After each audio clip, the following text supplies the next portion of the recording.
Take one. Break.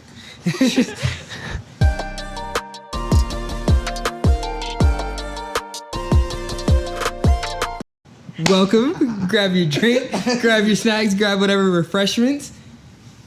Welcome to Lessons from the Inside. I am your host with the most, Carl DeBose. We have your co-host that hits close to home, Mr. Kendrix Holcomb. We have the shortest bell, Mrs. Michelle. Oh my god. You gotta admit, that was clever. That was pretty good. That was pretty good. So Michelle, obviously I missed the gym this morning. Yeah. I slacked. My bad. That's crazy. It is. I know. Like I never miss it. I'm like always on time. I beat you in our health competition. You're though. always on time. I'm always on time. Say that again. Like I'm always on time. I don't think she agrees with that. I'm always on time, relatively speaking. Like on my own time, but I'm always on time. All right, if you're on your own time. Yeah. Like I usually make it there by like 7:59. So. When I'm leaving. Still there. But. And we always have conversations in regards to, health, as far as, your journey, my journey, not Kendrick's journey, he's a bum. But we always have conversations all about health is health. All health is health? I don't know. I don't know what I agree with. So you don't think I need health? You don't think I disagree. You had a water diet, and I'll never let that go. We'll get into what I do later into this episode, okay? We're not gonna start there right now. I'm never gonna let it go. We're not gonna start any of that right I'm now. never let it go. This man. Go. Yeah, we'll get into it. We'll get into it. So health obviously is a big thing in your life. Now, walk us through. This isn't an interrogation or interview or anything like that, but kind of walk us through, like that's crazy. your like journey with health, because I know it's different as far as like mental, emotional, and physical. Like, give us some insight. Give us a lesson from the inside. A lesson from the inside. Well, my health. Shameless plug. I guess. I don't know, like, I've always been, like, active and stuff. Like, I did dance team, and then I ran cross country a little bit toward the end of high school. And then in college, I know everyone talks about, like, freshman 15 or whatever. That didn't happen for me. It went the opposite way, and I was like, what's going on? Like, I actually lost a lot of weight. Yeah. But until that point, I mean, I just, like, ran and did things because it made me feel good. Like those endorphins and how you feel after you finish running or exercising, lifting, whatever. So it, like, fed into your mental health? Yeah, basically. So that was kind of my psychology teacher in high school. He would kind of joke about that. He would be like, yeah, Shell goes running so she can feel better. And that's literally what I did. Like, it was kind of my therapy at that time. Yeah. But I didn't really think too far into it as far as of, like, eating and stuff until later on. Because whenever you start lifting, which I'm sure you know, like, there's two parts of it. You have the gym and then the kitchen. Like, how are you refueling your body after the gym? Yeah. And hey, no shame. Stop. It's no shame. But yeah, so I didn't really like pay attention to that. So honestly, I ate whatever. And like people would be like, "Oh, are you working out to go like eat a cake?" And I'm like, "Well, that's not why, but I will go eat cake. Like I don't care." Yeah. But because you've already did. I mean, yeah, but even if I didn't, I was still gonna eat cake. Oh, it's just fuck everybody's opinion. I respect that. Yeah. I definitely respect that. But the point was, it's just like I worked out again to like feel better. I went running to feel better mentally. Yeah. And then later on, it was to feel my body better. And over time, gone through trial and error of that like crazy. But at the end of the day, I realized what you put into your body and what you do for your body is like a huge factor in how you feel every single day. Like whether you're like the nature girly who's like everything organic, or you just simply want to eat more whole foods, whatever, like it definitely makes a difference with your energy and your motivation and like your just joy in life, I feel like. So when I paid more attention to that, I saw a shift. That makes sense. I know for me, my whole health journey was definitely fueled like differently. Cause like, yeah, it was, the whole like, do better, feel better kind of mentality. But at the same time, I know that I was fueled by, constant, just like things people would say to me. So like, I remember I was working at a restaurant and I was like $130. I was so skinny. And they would always be like, well, Carl, are you sure you can carry that heavy tray? Like, do you need help, blah, blah, blah. And so I relate to that with my short self. It was. I do remember one time when I had like first met you. I don't think I actually met you, but I remember you did ask me to pull the thing down. Of course, you have to bring that one up, but sometimes it's okay to ask for help. No, it's always okay to ask for help. I need to take notes on that. Will I give you crap? Yeah, no, I feel that. But will I give you crap for it later? Absolutely. But it's always okay to ask for help. Like, Kendrix, what was yours like? Because I know you did sports in high school. I did. Yeah, I did sports in high school, but I never really focused on, honestly, what it did for me. So health in that aspect of trying to eat better, do better, and do things like that. I looked at football was just as an activity, a side activity that I like to do. Yeah. And then, you know, building that relationship with my coaches and talking to them more. I was an offensive lineman, and my coach was legitimately 8 years older than me, just fresh out of high school. He had set records and everything like that, and he was stocky. Shout out Glenn and Bobo. Y'all probably know him. My coach, Coach Bo. But he was a big old dude, and he's him. And then I had another coach that came from Germany. Shout out Coach Benson too. Man, shout out all my coaches from Nashville High School. Love y'all to death. But they're the ones that taught me about health and to try to do better. And especially these past couple of years since the social media age, I've been looking into it a lot more and just getting a sense on how much this is something I need to take care of. I frequent the gym. I love going to the gym. Sometimes it's hard, but you know we got to do the thing that's hard. Focus on trying to eat better and do better, things like that, and you know, just trying to be the best version of myself that I can be. Yeah, like I know episode 1, which by this point hopefully they've seen episode 1, but I know episode 1 we did talk about, or I talked about like my car and how I kind of relate that to different things. And that's whenever I did personal training, which don't hit me up for personal training at all. I hated it. That was the worst. Because I'm not a patient person like that, and I don't like talking to people at the gym. Even though it looks like I do, I hate talking to people at the gym so much.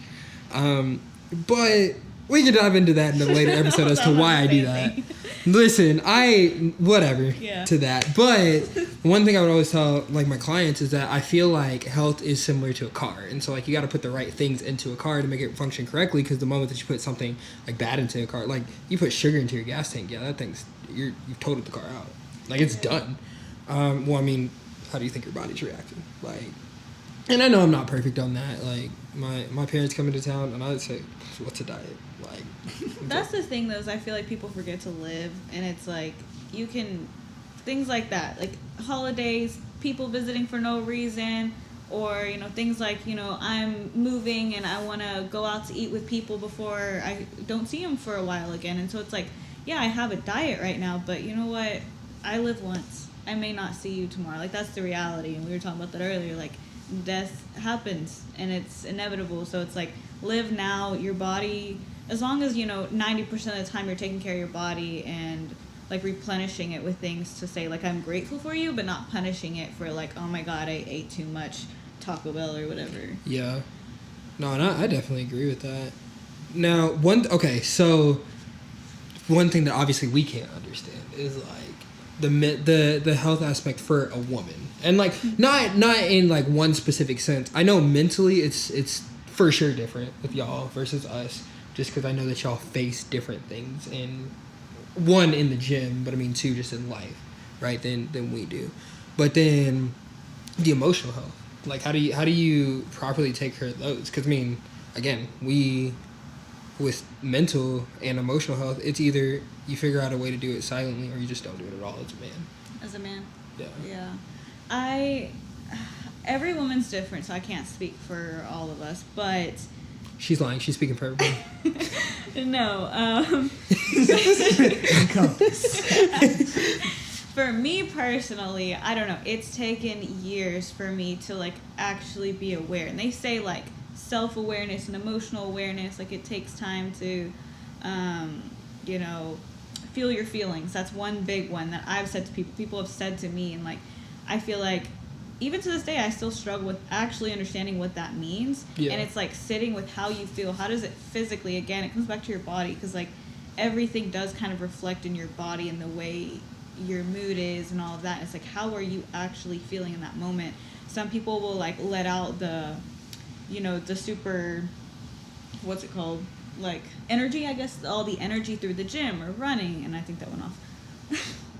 Oh, shit. I think I just went to sleep and might still be straight. Cool. Sleep. Just took a little nap. My bad. So this edit is gonna look super strange. Like, Oh, you like completely moved. yeah, it's gonna look super weird. Did you start it again? Yeah, I restarted the camera. Yeah. What were we talking about? Oh, women's Yeah, health? yeah. Okay. Well, shoot. So hot. Basically saying, oh yeah. So I don't know. Like, it's just learning self-awareness. Like, personally, I the way I helped myself, I guess, is just like running. I'd go running. That was like my therapy. Yeah. Now I actually go to therapy like weekly, and I will like literally tell her like, this is how I'm feeling, and you know, for every woman, I guess, or male, honestly, like I feel like anyone can go to therapy and benefit from it. Honestly, whether you have, you know, people label it as like actual trauma versus like, oh, you know, people have it worse. Everyone's bad is bad. That's my opinion, and I feel like going back and digging deep into like the things that make you upset, the things that trigger you, and then learning how to deal and cope with those things is super important, because if not, you just react and you don't think. So I don't know, I just kind of notice things of like my emotions and how I feel, and then I think back like, what started that? Like, what did this person say that caused me to get upset? Or why did I want to say something really quickly when I had to force myself not to answer that text for 5 minutes? Like, I do that to myself just to make sure I'm fully aware of what's going on, why I'm saying it, what's the most appropriate way to answer. Because, yeah, I could go to the gym 5 days a week like I do. Or I could go to the gym 7 days a week. It doesn't make a difference if you're not dealing with inside. Man, that's crazy how true that is. That's a bar right there. That is, I'm saying, because I remember there was a day that I posted something on my Snapchat, and it was when I was doing like, and it wasn't an insane like amount of weight for a squat, like for, you know, a regular male of my age at this point, right? But it was insane for me because it was like, what, 3 plates or something like that. And I remember tagging you, but I never told you like why I did that. And it was because there was something that I had seen on somebody else's Snapchat story that made me so angry. Like, it fueled just like this random fire. So I didn't feel my legs. Like, I did not feel my legs. Let all out on this. It was crazy. Like, I was squatting. I think I almost hit, because I remember you did text me after the leg press. I remember I like just kept putting 45s on. Just kept putting them on. And I like at Didn't one I point, say like add 10s or something? You did, yeah. You're like add 10s, and I was like, yeah, don't text me when you tell me how much you've done, because then I'll be like, add 10 more. You're like add 10, then I was like plus 35, so just another 45. But I remember, but I recognized that like after that lift, like no matter how I guess good that lift felt and how much it like helped to remedy that, I wasn't taking care of like what I saw made me feel. Mm-hmm. And so like it was one of those things where like I looked at it and I was like, okay. And I told you this. I remember telling you this part. I was like, in those situations, I asked myself, what would Michelle do? That's crazy. And it was because you do influence like a lot of my fitness journey as well as like my emotional journey. And like I know we've had that conversation a few different times, because Kendrix is the same exact way. Like he like I said, he checks me, right? And I think as far as mental health for anybody goes, like with that kind of situation, it's always good to be like emotionally intelligent and aware of like what's making you feel that way, or how to handle what's making you feel that way. But I think it's better when you have like somebody in your corner to like give you that gut punch. I think it's really important whether it's one person or multiple, because like I literally told my mom yesterday morning, we went on a walk, and she said like, you going to therapy, I've seen the change in how you talk and the way you see things. And I'm like, Mom, that's hard though. Like when you go to therapy, you don't know how you're going to leave feeling. You're going to be upset, you're going to be empowered, you're going to be confused as hell sometimes. Like literally sometimes I leave and I'm like, what do I do? Sit in my car? Do I go for a walk? Do I go home and sleep? I don't know. But the thing is, it's like, it's hard because you're aware of it and you're like, shit, this is the way I am. What do you do with it? Right. And it's your responsibility, because at the end of the day, only you can fix you. And like, you can't, like, yeah, it's helpful to come to me or to go to Kendrix or go to whoever. But at the end of the day, it's like, what are you going to do with it? And, Right. Going to therapy, it's kind of like a slap in the face sometimes. It's like, hey, this is reality. You got to go do the work now. And it's interesting that you say that, because that's a hard part for a lot of people. Because like a lot of people are like, oh, I don't go to therapy, it doesn't work. Well, does it not work, or do you not work? Yeah, you're not doing the work after. And so like, that's the harsh truth. And you're right. No, you're like 1,012% right. Like, and so you're so stupid. I didn't say nothing. You out loud. He said, I read your mind.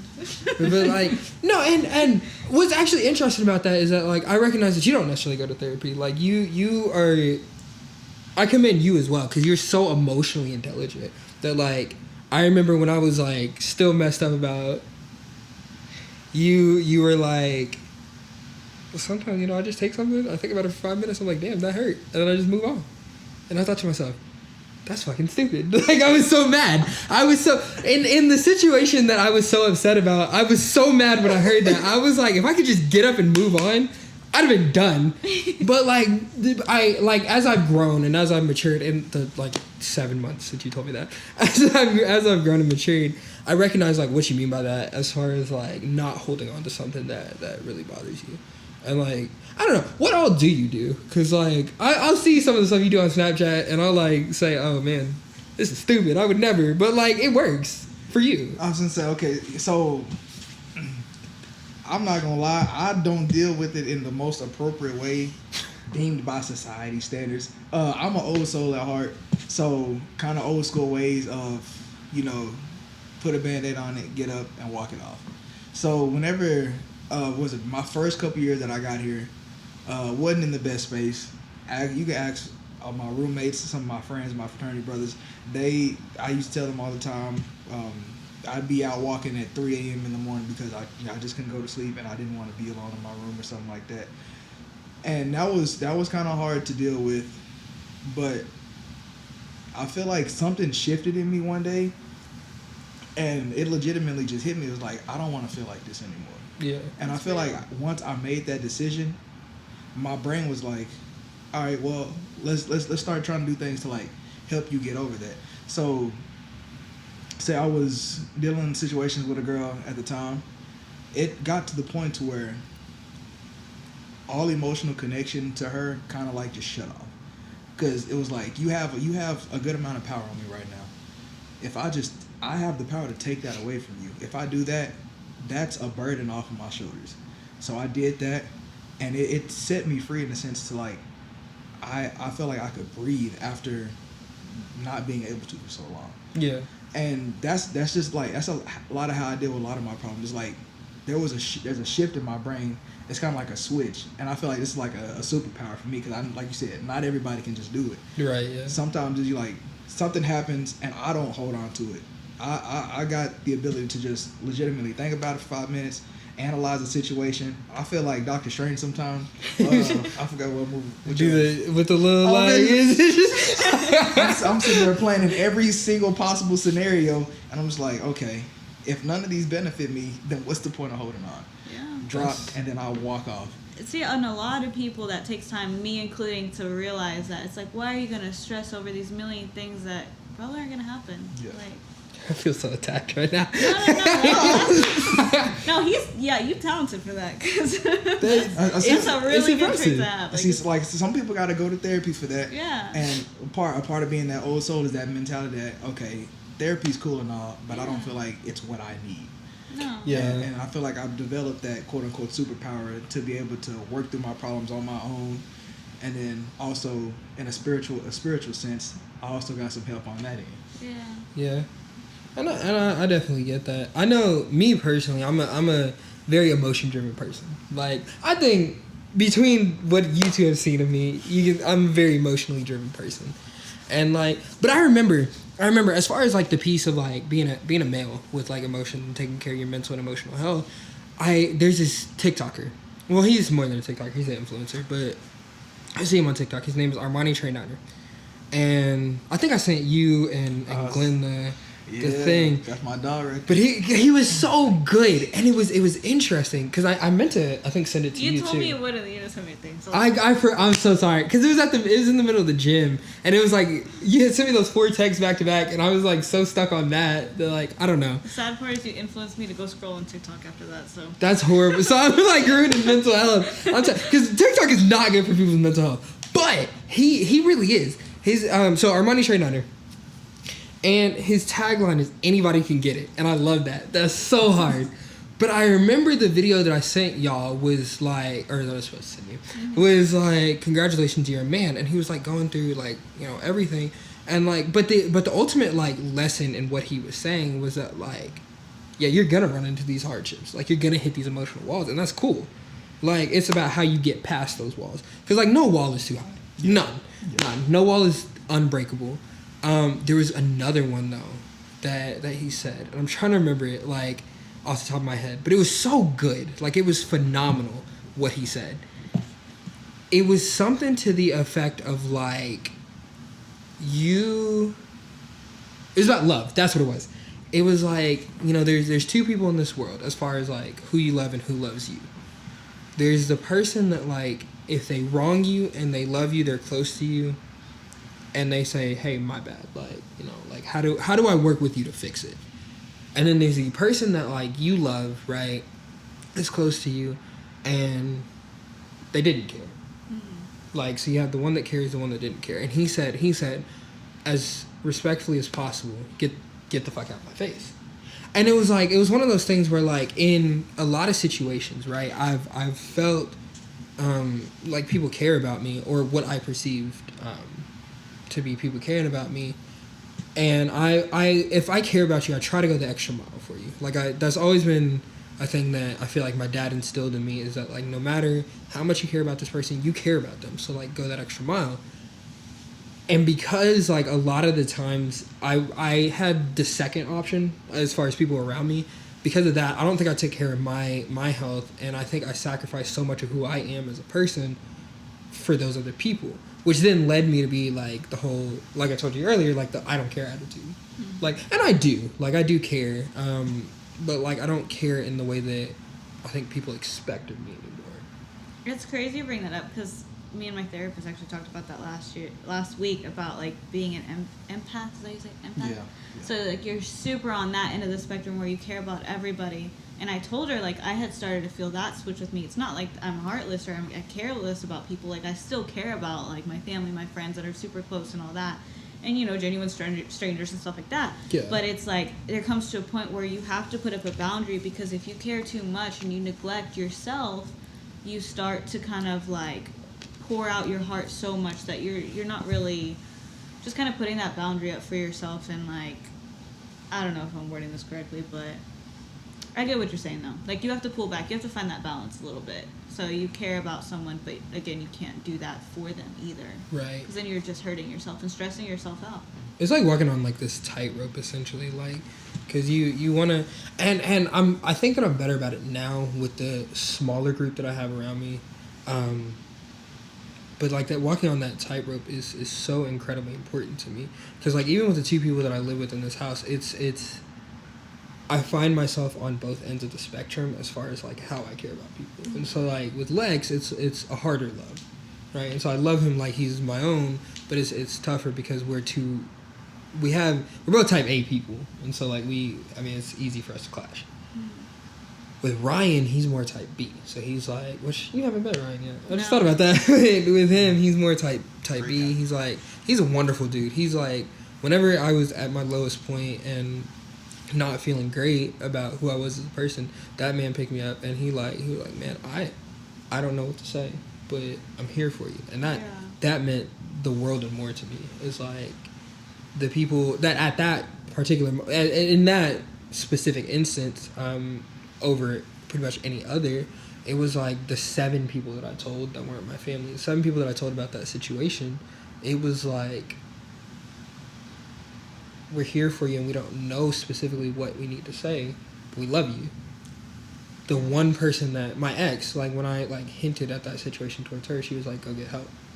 And I was like, I recognize that you can't be that person for me, but that's not what I need to hear at this moment. Like, yeah, I recognize I need to get help, but like, I just need somebody there. And so I say all that to say, as far as like the taking care of yourself piece, you're right. Like to set up those boundaries with whomever you need to set up those boundaries with, it's the power of recognition is so strong. And I find it harder to protect my energy and the health around said energy, because I was such a trusting person with all of that, and now I have to dial it back, and I don't know what that looks like. Yeah. And that's why I commend both of y'all, is because like you do have emotional intelligence as well as regular intelligence, and so do you. Like, If I have intelligence. I mean, you working for what, a multi-billion-dollar company? Yeah, that's. Anyway, I feel like that takes a lot of intelligence. Like, it's. I mean, that feels like the next Tony Stark-esque company, Stark Tech. Like, she's gonna be rich, so. And you're starting a podcast, so. But you're gonna be rich. Oh my god. The podcast, you know, like I hope it goes somewhere. Like I want Uzi on the podcast, but you're gonna be rich. Uzi on the podcast? Yes, You want Leslie to pull it? I do my list. Because I need to understand some stuff. But nevertheless, that I think the similarities are there between like how males handle certain things versus how females handle certain things as far as like all aspects of health. But then like going back to the whole TikTok thing, I know that when I do send people TikToks, I think that is kind of detrimental to people's health. Like, I feel like when I send you a TikTok, it's almost as detrimental to your health as me giving you, like, the supreme slice of pizza. Because, like, because at the end of the day, you are kind of just wasting time on the app. Like, you might find something that's productive. But there are some influencers, whatever you want to call them, that I think have some good insight. But you can't take everything so, like, I don't want to say so seriously, but like super heartfelt, because everyone is so different. And the way you take in information and you process it and you analyze it to yourself, like you know, with all the therapists and stuff going on TikTok, like I'm sure a lot of them are correct, but not everyone should be diagnosing themselves with the videos, and because you can get yourself going down a rabbit hole with that, you know. Yeah. I've had a lot of people like try to diagnose themselves with autism around me, and I'm like, I don't think so. If I had to take a wild guess, I doubt it. Like, but you know, this video said I got the symptoms though. Okay, because oh my gosh, this shouldn't bother me this much, but like there have been instances in which like people will say, yeah, like this video said XYZ, like I have this, and this, and I'm like, did you like? Have you ever talked to somebody with, like, OCD, for example? Like, when people say, oh, I'm OCD, I think that's, like, tossed around so freely. And people don't recognize that, like, it's crazy. Because, like, and I'm not saying that not everybody that says they're OCD isn't, right? Because that's not, I mean, that's neither here nor there to me, I guess. But, like, I think when people are saying, like, oh, I'm ADHD or I'm OCD or I'm ADD, like, I don't think you are per se, like every single person. I think it's more of like you just saw something that like you related to, and it was like, so like you have a tendency of that. Yeah. It's like the autism thing, like for me. Like, so yeah, I've been diagnosed, but like a lot of people are like, oh, you know, I never would have expected it. It's like, yeah, because people have this preconceived notion as to what this is. That's true, yeah. And so, to your point, like the self-diagnosis is so interesting to me, like of anything. Because it's almost as bad as like when TikTok wasn't a thing and we just like relied on WebMD for everything. It was like, you might have a sore throat. Oh, well, I got throat cancer now.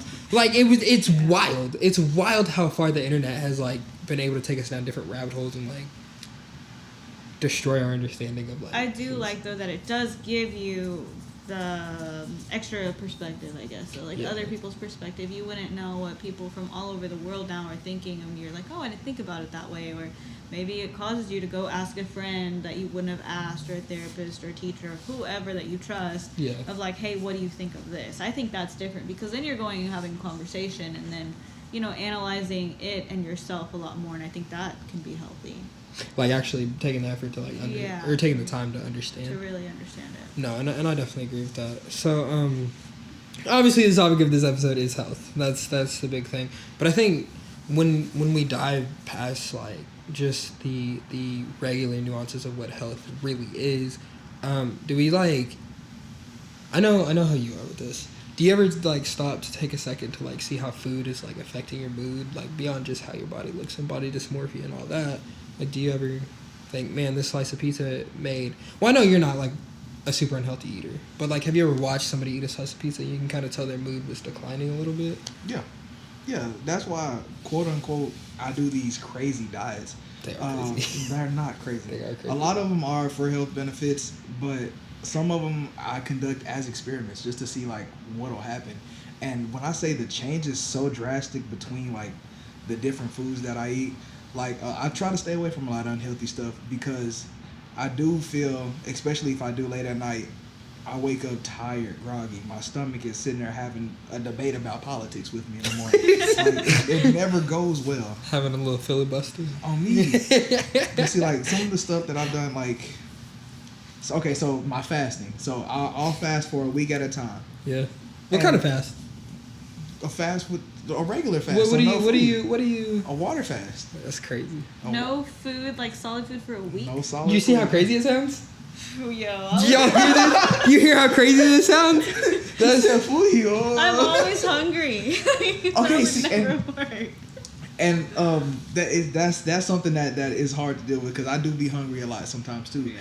Because something else that I struggle with is my unhealthy relationship with food in the sense that my brain kind of doesn't like say that, all right, chill out for a minute. Yeah. So like it's like, all right, I got all this food right here, and especially growing up young, black, and what we had was what we had. You didn't leave that table till you finished that plate. Yeah. And so a lot of that stuff is like, all right, bro, I can't like, I don't want to waste this stuff, so I'm gonna finish this plate. And now my journey is just trying to reshape my mind and rebuild my relationship with food, because like, all right, I can put half of this back, and that could be my lunch, or that could be my dinner for tomorrow, or something like that. And it's just building those things back up. When I did all fruit diet for 2 weeks, 14 days. I had so much more energy. I woke up happier. I wasn't even tired. And yes, I was still working out. And the crazy thing, people kept running to me and be like, bro, you're missing all your nutrients. Like, where's your protein?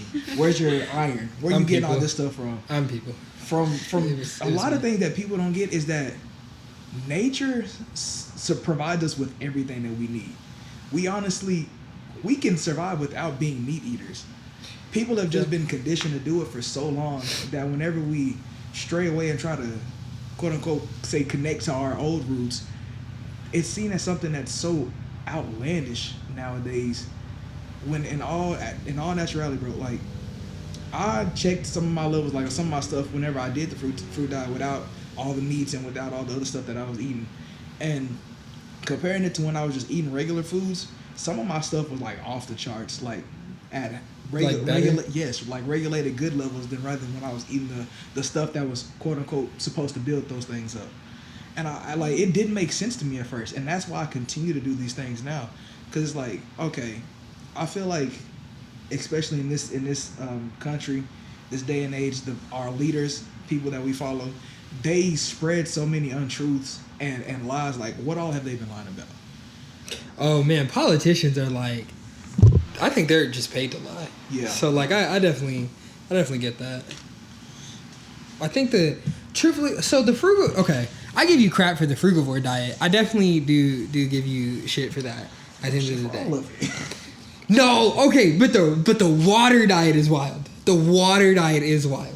That one hurts me. The fruit one's not as bad, but that water one hurts me. Yeah, like I think if I allowed myself to be disciplined enough, I think I could do a frugivore diet. Like that is what now, of course, we've already had that argument as far as like who I am as a person, and like I'm a very big meat eater. Like my whole family is meat eaters, which honestly probably attributes to a lot of things. So I'll give you credit for that. But because when my sister went vegan, she had a way healthier lifestyle. But I really thought to myself, I was like, okay, I can take this fruit diet and like try to incorporate it into my life. But the moment that I have to do certain things, I tell myself in my head, I'm like, well, there's no point in dieting, right? And so like this 90-day diet that we're doing, like I've being the moderator of it or whatever, within this household, I've allowed certain cheat days. Like, it is what it is, right? But like, if I'm doing a fruit diet, you almost can't cheat, because then it negates everything. Exactly. And I think that's where me and like so many other people are kind of like messed up about it, is because like if I eat, even if it was like a vegetarian diet, right? Like if it was straight vegetables, let's replace fruit with vegetables, because you know there's vegetables that are superfoods, like, you know. Yeah. Oh, most definitely. Avocados, right? Is that a avocados are vegetables, right? No. I feel like I saw one on VeggieTales. What are they? They're not a vegetable. Was there not one on VeggieTales? Yeah, because fruits have seeds. Someone told me that. If I'm wrong, I'm sorry. The pit of the avocado is the seed. Is it? Oh, that's true. But then a cucumber's not a seed, not a fruit. Cucumbers are... Cucumbers are fruit. It's part of the melon family. Holy Nah, he was on VeggieTales too. Larry the cucumber. Yeah, he. Oh, but then there's a tomato. Because like this was part of the information that I found out when I dove into it. Part of the good thing that to do while part of the frugivore diet was trying to stay away from like eating like solid stuff. So even if you couldn't do that, you could like trudge into that area by doing like hefty water foods. And the melon family is the greatest thing to do in that sort of sense. Watermelon, cantaloupe, honeydew, some things that I found out that I didn't know. Zucchinis, cucumbers, those are part of the melon family as well. Really? They have a heavy water concentrate. That makes sense. Something that kind of threw me off for a loop is potatoes. They're not. I don't think they're part of the melon family, but they have a heavy water concentrate too. That's why whenever frying fries and things like that, you're mixing oil and water. And what did they teach us in science class back in grade school? Water and oil don't mix. Yeah. So that's why a lot of times that type of stuff will mess you up. You won't feel great afterwards. It'll taste good in the moment and stuff like that, but you won't feel good afterwards. That does make a lot of sense. And I guess that makes sense as to why fries, like when you air fry them, do like have a different texture. Because I'm a big texture person. I'm a huge texture person. It's like, I see, and maybe we can do this one day. Probably not, but maybe. We can get like different foods. Man, I should have got Popeye's, Churches, and KFC for this shoot. That's what I should have done. But I do like when I eat French fries, I can tell like the difference between like Burger King's fries, McDonald's fries, Wendy's fries, like all of them, right? And so like that makes sense as far as the piece about like mixing the oil with water, like frying the fries.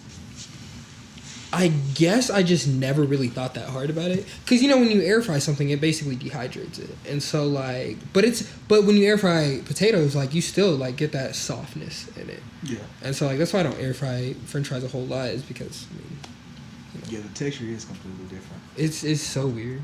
But where do you stand on this subject? No, I mean, I just use an air fryer for everything. I don't know. It's just interesting. So I've never like looked that up or thought about it, but it makes a lot of sense. And one other thing I will say is I saw another breakdown of a lot of the regular foods that we eat, and it's made me be more cautious into paying attention into the ingredients that go into our stuff. Yeah. Well, I forgot what it was. It was something cereal.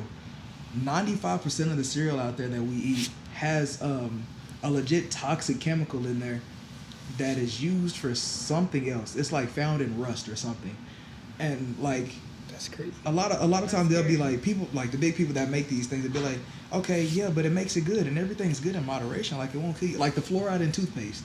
Fluoride is a chemical agent that destroys our teeth. Yeah. But you know what the dentists say? You know what? Everything's good in moderation. Just a little bit won't hurt. That's why people have a lot of problems down the line. Because think about some of these areas that don't have a lot of the modern advances that we have. Like a lot of African communities, some of them chew on a stick. Like it's a certain stick that they chew on. Their teeth are white. They don't have any cavities or problems like that they have to worry about them hoes falling out. And they chew on a stick every day. My boss, he's African. Yeah, you know that. He like. To your point, I don't know that he chews on a stick, but he's like got to be the healthiest human being I know on this planet. And honestly, like the more you talk about it, the more I'm kind of comparing like his like the things he does, because he, God bless him, he's very wealthy, and so like the things that he eats, like when I go to his house for brunch or whatever. The things that he eats or that he'll serve us is like all imported so it can be natural. Like the most that he'll get from like Walmart might be a fruit or two. Yeah. Like, and it's interesting because Africa, like I feel like when you look at how Africans deal with food and overall health, but like food, their storage is different, their preparation is different. Their serving is different. Like everything is just so different. Like, and so I told him, like, I give him crap all the time because like we'll have to go to lunch meetings and meet with different companies for XYZ reasons. And I remember we would go to Asian Cafe and he orders the same thing every time. they'll make it different because they're like, they know him. But he'll order the same thing every time. And it's this fish. And it's like, it's not fried, it's pan-seared. Like, he has to have it pan-seared. Because he will not do the like, he'll do the omegas, like the good fatty acids from the fish. But he will never allow them to, like, fry it in, like, oil, right? And I was, like, messing with him. I was like, so you're willing to eat that entire fish, but you won't eat a chicken nugget from McDonald's? Like, I actually asked him. Or not McDonald's, Popeyes. And he was like, you can clog your arteries if you want, but I'm good. And, like, it would always be a back and forth. And then the moment that I figured out how old he was, it was like, dang, like, I need to eat like this. Because I said, he's like 40-something. Man looks like late 20s. Oh, me? Late 20s. At most. Have I ever shown you my boss? No. Man is, he, like, if you looked at him, he's buff. That's he's a like, prime example of what you put in your body matters then. Yeah. Oh, yeah. That he is. 100%. That's crazy. The man, and, like, he works out, but it's like 45-minute total bodies. And it's not, like, every single day. He said, I'm lucky to work out 4 times, a week. But when you look at him, it looks like he lives in the gym. Yeah. Like, it is insane the way that he operates. So I say it's only half the work being in the gym. Out of the gym is what you do out of it, and he controls it in that way, which is ingredients. Yeah. So. Yeah, and because I know, like, I've heard that it's like a 80-20 split as far as like 80% your diet, 20% the gym. Yeah. Which makes a lot of sense because I know, like, even in this past week, I was exhausted, and so, like, I wasn't cooking as much as I should have been, and, like, I wasn't keeping up with certain things. So, like, I was making pizzas. I would make them relatively healthy, but, like, I was just making pizzas, and then I would, like, make that lunch and dinner, which would mess with my stomach because my stomach's not used to that many carbs in it. And I realized that, like, yeah, I'm still performing. I'm, like, hitting my 4 or 5, however many 100 calories in the gym, but, like, I'm not seeing the results that I want. Yeah. And, like, in my head, it's that body dysmorphia hits. And it's like, well, I'm this, and this. But it's like, there's a little bit of truth in how I'm feeling, right? Yeah. Because, I haven't put enough protein in to, like, properly help my muscles recover. I haven't put in enough carbs to help, my body, like, fuel itself and me not, just consistently take naps during the day. If you heard that, Isaac, I promise I don't take naps all the time. Anyways, Isaac's my boss. Yeah. Yeah. So. Huh? Oh, yeah, time-wise. Probably got like 10 more minutes. Okay. Just check. I accidentally restarted the thing. I messed up. I hit it, and that's why like for a second I had to like, but yeah, it's like for me diet is very important. And the last episode I made a joke about how like I'm not super patient in the kitchen. That's not technically true. Like I do enjoy cooking, and I have patience in the kitchen.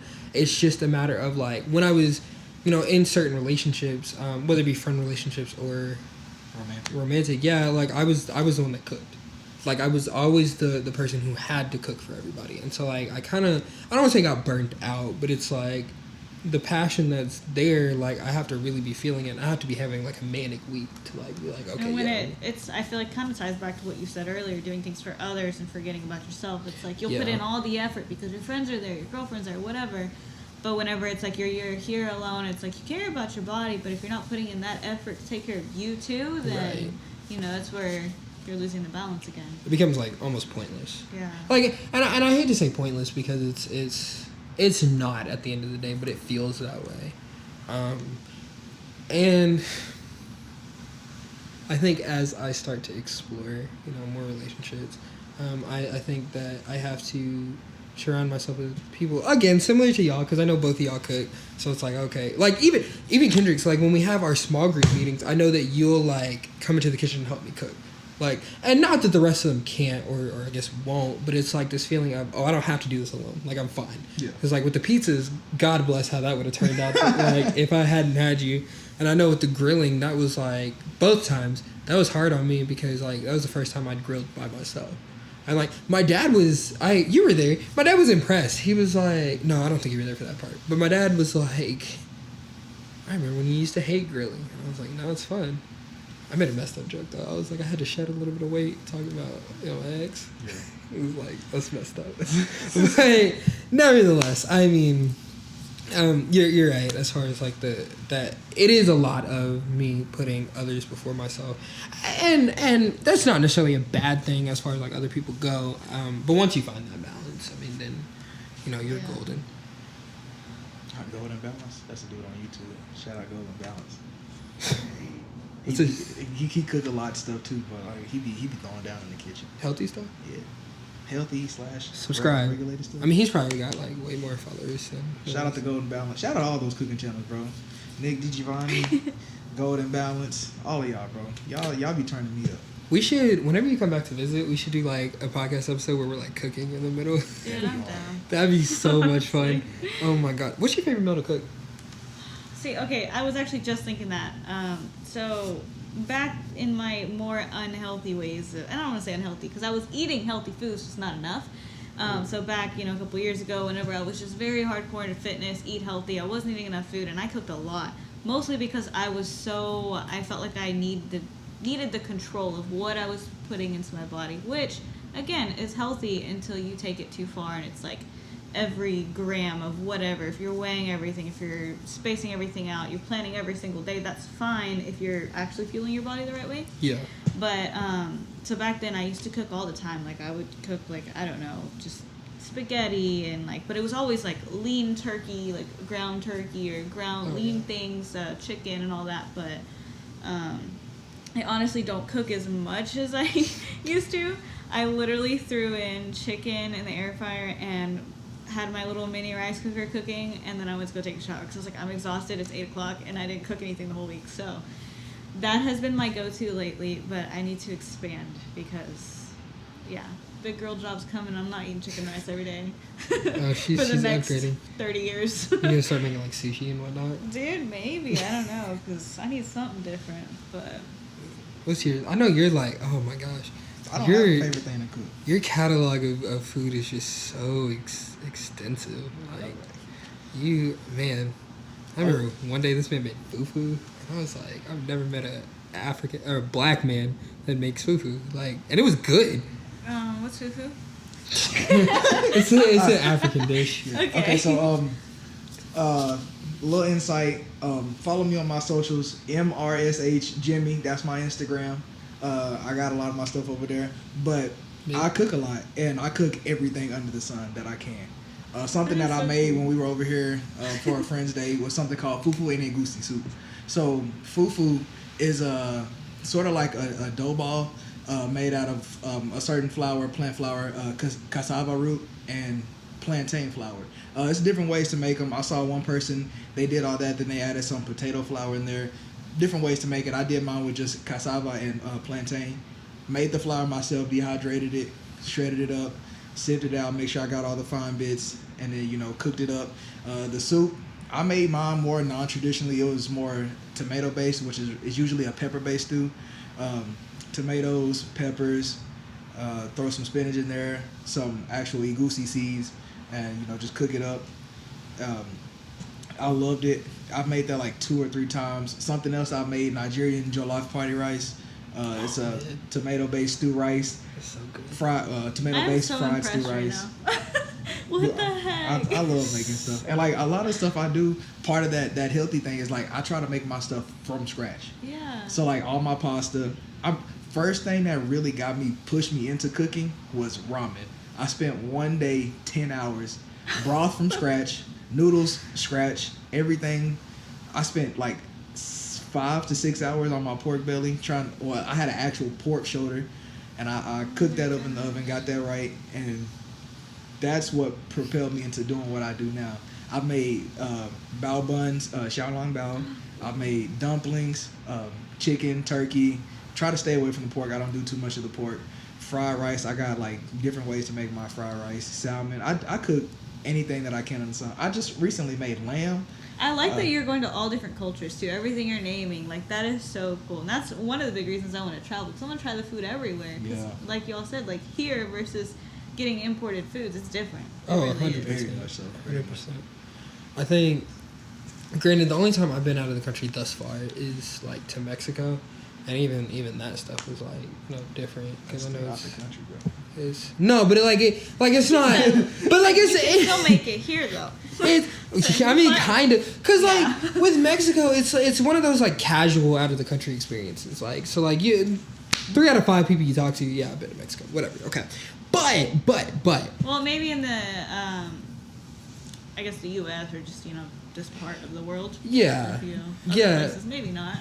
No, like, cause Ghana, for example, like whenever they told me that that I'm supposed to go with them to like Ghana and Togo, it's like none of my friends have been to Ghana or Togo, like none. Yeah. And so those are the ones that I think that are more like, oh, okay, well this is like, if I tell people about this, they're gonna be like, oh my god, that's so cool.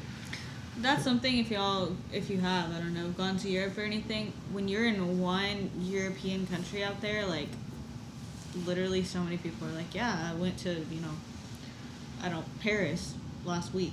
And you're like, what? Like, they say it so casually because they travel so easily within Europe. So it's kind of the same thing. But if you come over here, no one's like, I've never been to Paris or I've never been here. Like, fortunately, I was able to go. But over there, like, they travel so easy. It's super cool. And I don't know. But it's cool to see different cultures in their food. That's for sure. I think it's interesting how, like, the U.S. kind of handles different cultures and different foods that, we I don't want to say steal from other cultures, but essentially steal from other cultures. Yeah. Cause like you go to New York, I mean you're getting hella Jamaican food. Let me tell you, East Coast Jamaican beef patties will change your life. I'm telling you that. And you've been there, yeah. Cause you got family, yeah. Have you ever had the beef patties up East Coast? Oh my god, Michelle. I'm gonna say that right here. That's my next step. This week we're going on a trip, but after we come back, I plan to get me some oxtails and make beef patties. No, not with. I might. I saw a recipe for oxtail beef patties. Swear I'll be there. I'm gonna make Caribbean style beef patties. Not beef patties. Caribbean style oxtails.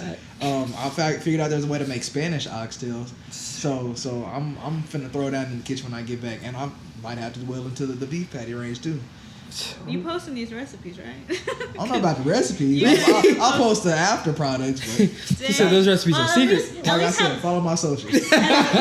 We're gonna set up like a whole cooking with Kendrix page. That's so good. And just in case y'all want to be on the lookout, I got a YouTube channel coming out. Hopefully before the end of the summer. Naruto Uzumaki.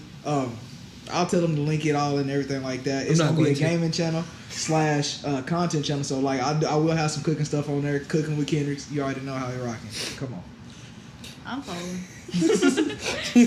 She said she's coming all the way back from her new. I'm gonna be like, Thanksgiving. I'm gonna come visit you. Sorry, Dad. I gotta take a detour. My bad. Couldn't make it. Sorry. But no, that's interesting. Me personally, I'm a very Americanized cook. So like I definitely put my heart and soul into everything, but like because of how my time is like, and because I'm an entrepreneur, I say air quotes, I'm an entrepreneur. I'm a very like time is unrefundable kind of person. Yeah. And so me like again, it's not that I'm not patient, but it's like I recognize that because I try to tell myself I need to be in like 7 different places at once. I don't sit there and like make my own noodles and like do all that stuff. Even though I should, like it'd be fun, but like. I was kind of thinking as you said that 6-10 hours, all that. Like no, that's good. But I was thinking like, what do you say to somebody who like maybe working professional who's got maybe even kids or just a busy life? How do you guys suggest, or both of y'all suggest to get around that so where you can find ways to cook natural things or different things that might take some trial and error? I will say my boss is really good at that because he had his first child, and I'll like watch him like as far as time goes, and another thing, so it's Juneteenth when we're recording this episode, and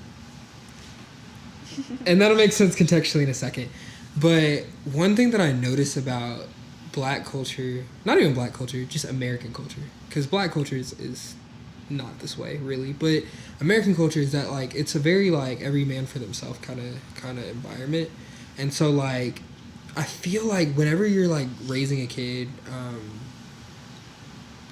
a lot of the times you really don't have the proper help that you need to like be able to like cater to that kid, but they say it takes a village. I think with Africans, just in the space that I've been in, that's like so true for them. That is extremely true for them because like his mother-in-law will watch, you know, the baby, like even if it takes like 5 to 10 minutes, and like of course, yeah, he'll call me and be like, hey, can you do XYZ? And yeah, 100%. But like even when he's cooking, like he'll cook and his wife is usually there and they're cooking together, and I think to myself like, how, like. And he's one person that if he wasn't so busy, I would have on this podcast just to like explain certain things. Maybe but I could one day. Maybe one day, if I get lucky and get him to like block out an hour of his time, but I would see it and like I would see the methods rather, and like I even remember with the christening he had brunch, and it was cool because it was like the mom would take the baby and like make sure the baby was good. He could like make the bread, or not make the bread, make the main dish. His wife was making the bread, and then the baby starts, you know, doing XYZ.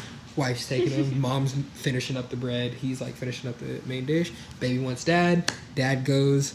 Wife and mom are like still like cooking. There's always a way. Right, and it's so interesting. And I recognize that that's not the case for everybody. There's single dads, single moms, single, you know, siblings raising their siblings. You know, like I get that. But it's so interesting when you really break it down and look at that. That's granted, I don't have kids, and I like my job isn't a 9 to 5. So for me, it's just like just kind of do things whenever.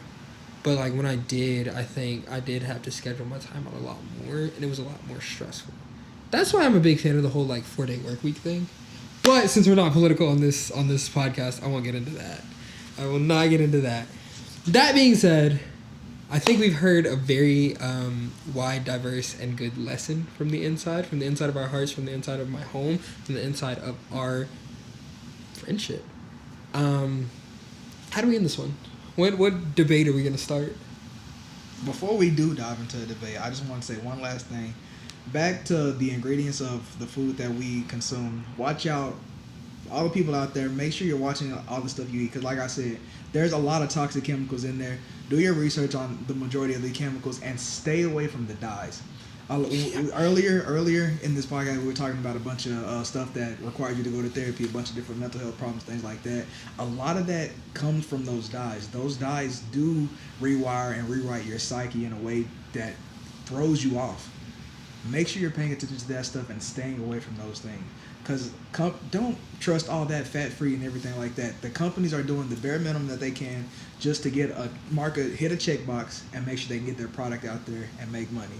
America runs as a business first before anything else. Do your own research. Make sure you're taking care of yourself. That's so true. I know Red Dye, what is it? Red Dye 40? Red Dye 40 is like one of the biggest ones that like. Red Dye, I think Blue I saw Dye. something about that earlier today. Something shared. Blue Dye 1 is another one. Yeah. Yellow 5. And there's a few of those other ones, but those are like the main ones. One study was this lady, she was on a TED Talk, and she was talking about how these dyes were affecting her kid. Yeah. In the sense to where like, okay, he has ADHD. Yeah. Okay, well, this dye apparently messed with your mind, so let's get him off that. They got him off that. All of a sudden, her kid is 6 and talking about depressed and I hate myself. I want to kill myself. This kid is 6. Why? That's crazy, yeah. And it was just like, it was a crazy talk, but those dyes will mess you up entirely. I swear. You know what was interesting for me to find out was that no food comes like naturally white. Yeah. It's like white rice, like that's one of my favorite foods. And when my sister like explained that to me, it really rocked my world. Like it rocked my world. Yeah. So yeah. Dyes are definitely one that you got to be careful with. And so, I mean, definitely do your research, like you said. I know me personally, when I drink a red Gatorade, you know, I'm done. You know, I'm violent. I just, you know, I feel like it's like Monsters for cows. You know, I just want to punch a hole through my jaw. That's a joke. I don't do that. So you over here like Bane when he's juicing with the venom, just like powered up. But what's our debate today? What's the heated debate that we're gonna start? You choose the topic. I don't know, you choose man. the topic. Shoot. I don't know. We did chicken last week. Best burger spot. Best burger spot? Yeah. Oh, that's hard. Because, you know, when I went to visit Shelby, she was like, oh, we have Whataburger, we have this. I was like, Whataburger tastes like dirt. I hate Whataburger so much. Like, and no, like... You just pissed somebody off. I probably did. Pissed somebody off. No shade to Whataburger. It's just like, I'm just not a Whataburger fan. Let me piss somebody off. McDonald's is bottom tier. It is. Burgers, bottom tier. It is. Because, like, even like even before I watched how McDonald's burgers were made, garbage. Like, and I would see people like eat a McDouble. I remember the one and only time I ate a Big Mac, I was like, why do people want this? Like, why would you go out of your way to get this abomination? I still eat it. I'm not gonna lie. I still eat them. They're at the bottom of the Big list. Macs? No, just McDonald's burgers.